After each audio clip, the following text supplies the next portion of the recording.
Pensa naquela afirmação que nós fizemos alguns vídeos atrás, a coisa da inovação Cristóvão Colombo, que acontecia por acaso.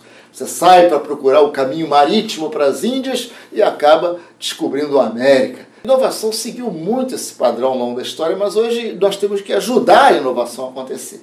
Nós não podemos ficar esperando a inovação se manifestar, porque simplesmente não dá mais tempo. Como é que a gente pode fazer isso? Então, primeiro a gente precisa entender o seguinte: inovação tem nuances, não é uma coisa só. Ela acontece assim num espectro. Num extremo do espectro existe o empreendedor, aquele sujeito que arrisca mais do que a média das pessoas numa sociedade, num grupo, tendo na cabeça a ideia de que ele vai ganhar muito mais também. Então, o empreendedorismo é isso, é uma atividade de risco muito maior, embute um risco enorme, né? Os caras mudam o mundo mesmo, mas erram muito. Tá? Nunca se pode dizer que este ou aquele empreendedor vai dar certo, exatamente pelo nível de risco que ele assume. Tá bom?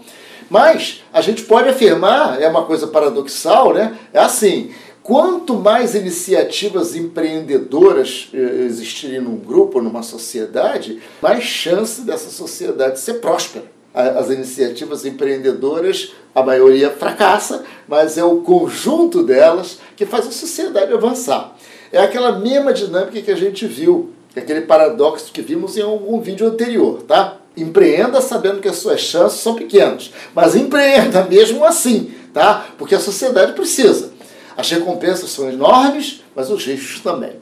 Existe um autor chamado Nassim Taleb que diz assim: historicamente, a inovação não vem de gente estudada, acadêmica, né?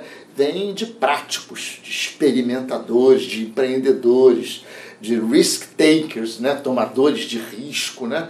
Esses são os que movem o mundo. A gente deveria, segundo o Taleb, homenagear esse pessoal, fazer um dia assim do empreendedor desconhecido, mas a gente não sabe quem é. A maioria morre sem sucesso, eles são desconhecidos, né? Mas eles morrem para que a sociedade avance. Nós deveríamos referenciá-los, segundo o Taleb, como a gente referencia os soldados mortos no campo de batalha.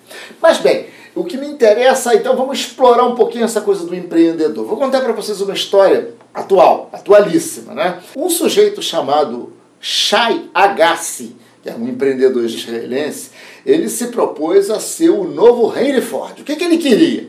Ele queria montar, presta atenção na história, uma rede de quiosques que funcionariam como postos de recarga de baterias elétricas para automóveis. Você compraria um plano pré-pago para usar a rede de quiosques dele, e essa rede teria postos em toda parte: estacionamentos, shoppings, supermercados, garagens de prédios, etc. Então o cara estava apostando no carro elétrico e ele estava montando uma rede de quiosque para abastecer, para carregar a bateria de carro elétrico. Se você percorresse, por exemplo, 3.000 quilômetros por mês, você compraria um plano pré-pago para 3.000 quilômetros por mês, que te daria o direito de abastecer sua bateria lá para essa quilometragem. A tecnologia seria a tecnologia que já tem, já existe. Você não compraria mais carros, tá entendendo? Você compraria quilômetros. A bateria não seria do carro. A bateria seria parte de uma infraestrutura de energia da cidade. Um sistema de GPS indicaria onde o quiosque mais próximo de você está. Você iria lá, recarregaria enquanto trabalhasse, dormisse, fizesse compras, o que fosse. Se você quisesse carga na hora, a rede teria postos assim, tipo lava-jato, né? Sem você sair do carro, a bateria seria trocada em 5 minutos. Mais rápido do que encher um tanque. Abasteceria com elétrons, né? Não com gasolina. O carro teria que ser pago. Carro grátis não seria possível, as contas não fechavam. Teria que ser como um celular, pré-pago. Baratinho, mas pago. Essas tudo são as ideias do Agassi. Alguma montadora teria que entrar na aventura. A Renault, Nissan, topou. Governos teriam de baixar os impostos para viabilizar, para dar uma força para o empreendimento do Agassi. Israel e Dinamarca toparam fazer isso. Com os incentivos certos, esperava-se sepultar de uma vez o fantasma da sociedade do automóvel, poluidora, gasolina, posto. Isso ia acabar. A imaginação iria triunfar. Teríamos outro estilo de vida, cidades limpas, graças a um mercado de massa para carro elétrico, que ia vender recarga de bateria, não carro. Olha só, se desse certo, não teria sido graças a nenhuma tecnologia nova.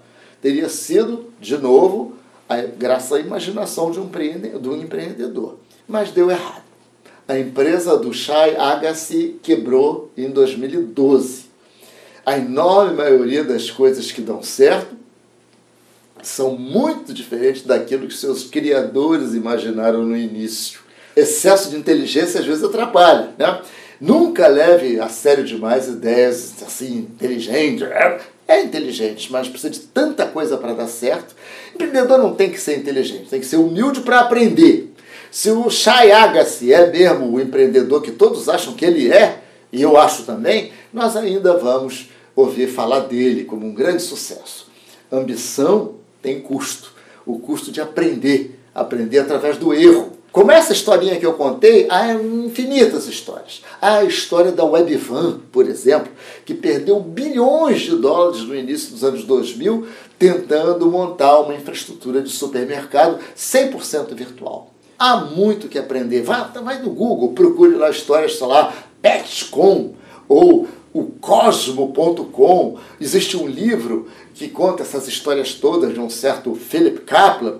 Então, a conclusão é uma só. O empreendedorismo é uma solução, mas tem risco enorme. Suas iniciativas nunca devem depender de toneladas de dinheiro investido nessa tentativa, mas da capacidade da gente ir aprendendo com os nossos erros. Nós vamos falar mais disso depois. Até o próximo Inovatrix 5 minutos.